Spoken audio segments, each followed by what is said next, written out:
2 taon, 5 taon, 6 na taon, tama na yan. Umuwi ka na. Kung hindi mo sisimulan na i-prioritize, di ba nasa ibang bansa ka, yung purpose mo ay magkaroon ng negosyo, magkaroon ng bahay, magkaroon ng lupa. Bakit hanggang ngayon, hindi mo pa na-achieve yun?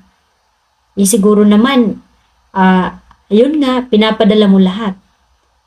So, kailangan mong magtira ng 50%. Kailangan mong i-prioritize yung pangarap mo. Yung mga rason na bakit ka nag-abroad. Huwag mong biguin yung sarili mo.